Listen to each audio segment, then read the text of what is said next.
incredible amount going on. I think a lot has been happening in the past 5 years, which is very good in terms of the attention transportation has garnered from government. Particularly with the big infrastructure projects, the metro, the LRT, WestConnex. So a lot of political attention around that. Sydney is very much a happening place when it comes to transport and transport infrastructure. The main issue we have to ask is always whether the projects that are in the pipeline are the right projects. The rate of the growth of the metropolitan area, the changing nature of the population. A lot of people think infrastructure is a panacea. And a lot of times we see these infrastructure projects, whether it's motorway or railway, heavy rail, light rail, and they really struggle in the benefit-cost ratio. The continuous demands on for changes in land use. There's actually a lot of room, a lot of opportunities to actually do minor tinkering around the network, for instance, reallocating existing road space. The relative disconnect that you get between places where people live and work. We like to get out there that it's not just about infrastructure.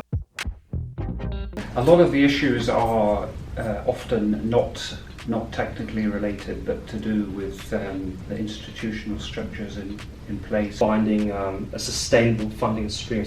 Whether or not there is a good decision-making mechanism in place.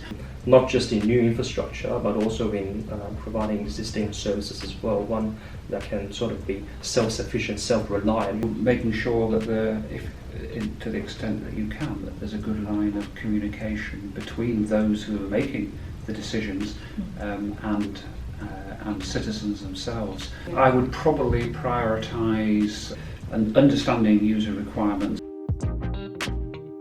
There is a one-word answer to that, which is information.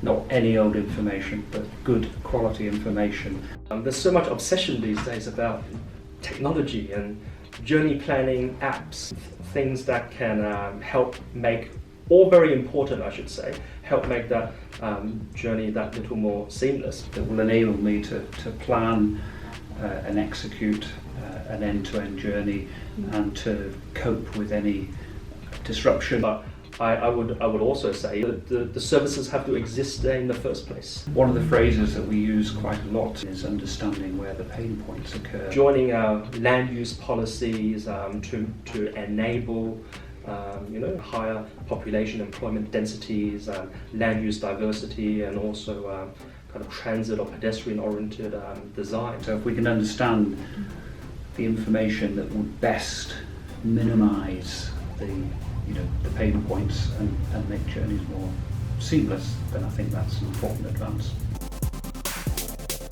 Well, absolutely, because the sustainable cities, not just of the future but of the present, are those that can truly be described as smart cities. What it might be able to do through kind of predictive capabilities is actually improve on things like travel time certainty. So it can take account of, for example, future demands for movement, so that we can have a better predictive capability. Asset management, for instance, making it much more needs-based, not just you do your A, B's and C's check at regular intervals, but linking it actually to the actual need. Future-proofing of existing assets, and not just talking about transport.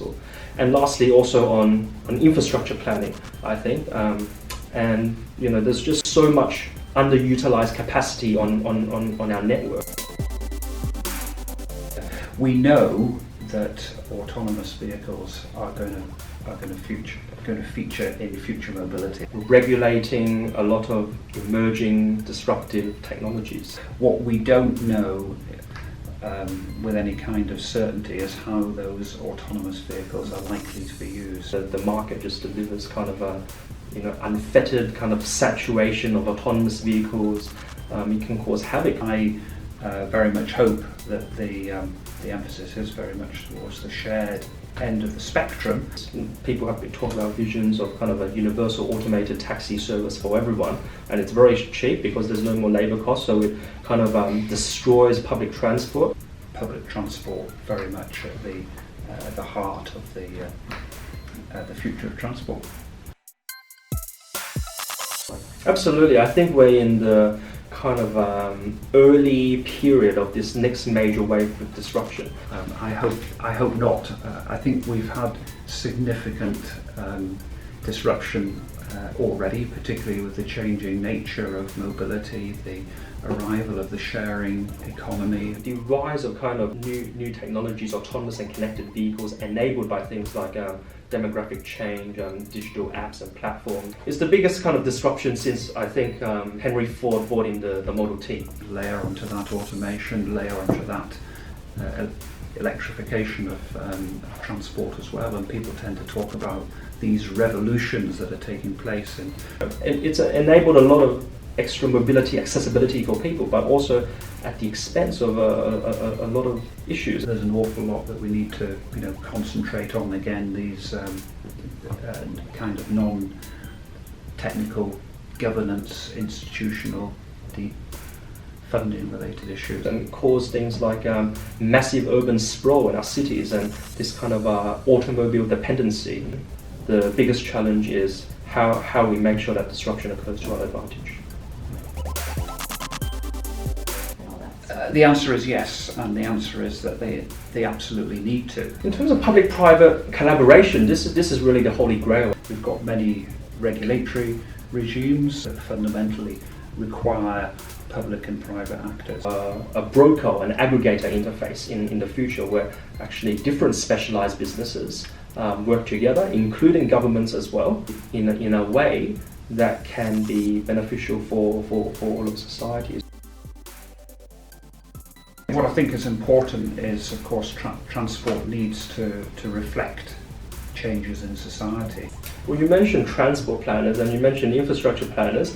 I think they should be one of the same. One of the things that I think is going to change, or we know it is changing, is actually the changing nature of work. Really linking a lot of what we know as really good land use characteristics, things like density, diversity, design. I would envisage that there'll be a much more concerted effort to bring about the possibilities for home-based working. Linking all the policy objectives together and implementing it is critical. The idea of the sort of traditional daily commute to and from work, I think, is something that's already become history. First of all, we need to be willing to learn.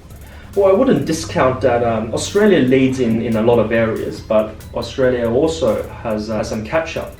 Take time to look around. And what kind of opportunities there could be in terms of actually capturing a lot of the positive externalities that are generated by improved services. And search for best practice from other places. I think Hong Kong is a place where the railway property and development model works very well.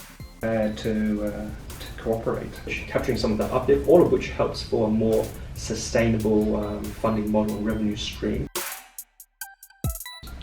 Exciting. The future holds opportunities and the future holds realities.